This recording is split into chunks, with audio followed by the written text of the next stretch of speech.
Hi everyone, ঝাল সুজি বানানোর জন্য এখানে আমি হালকা আঁচে সুজিগুলোকে হালকা করে একটু ভেজে নেব। তারপর সুজিটা ভাজা হয়ে গেছে লাল লাল করে। তারপরে আমি সেই কড়াইতে সামান্য তেল দিয়ে পেঁয়াজ কুচি লঙ্কা কুচিগুলোকে হালকা করে ভেজে নেব।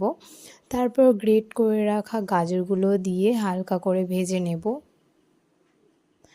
দেন একটু ভাজা ভাজা হয়ে যাওয়ার পর তাতে আমি দেব 1 চামচ হলুদ গুঁড়ো, 1 চামচ লঙ্কা গুঁড়ো, ঝালটা তোমাদের স্বাদ অনুযায়ী দেবে, স্বাদ মতো লবণ দিয়ে ভালোভাবে নাড়িয়ে দেব একটা ডিম। হালকা লবণ দিয়ে আমি ডিমটা ভালোভাবে ভেজে নিলাম। তারপর এদিকে ভালোভাবে ভেজে নেওয়ার পর আমি সুজিটাও দিয়ে দিলাম। তারপর সুজির সাথে ভেজিটেবলসগুলো ভালোভাবে মিক্স করে দিয়ে দেব 4 বাটির মতো জল। তোমরা যে বাটির পরিমাণ সুজি নেবে সেই বাটির পরিমাণ 4 বাটি জল দেবে। এখানে একটু জলটা বেশি লাগছে কারণ তোমাদের সুজিটাকে সিদ্ধ করতে হবে, ওই কারণে জলটা একটু বেশি পরিমাণেই দিলাম।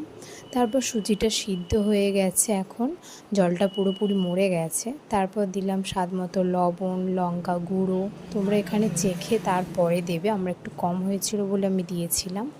তারপর আগে থেকে ভেজে রাখা বাদাম দিয়ে লাভিয়ে নিলাম। এখানে আমাদের ঝাল সুজি পুরোপুরি রেডি। তোমরা বাড়িতে একবার হলেও ট্রাই করো, আশা করি ভালো লাগবে। ভিডিওটা ভালো লাগলে লাইক কমেন্ট শেয়ার করে দিও, আর নেক্সট কী রেসিপি বানাবো কমেন্ট করতে পারো। বাই।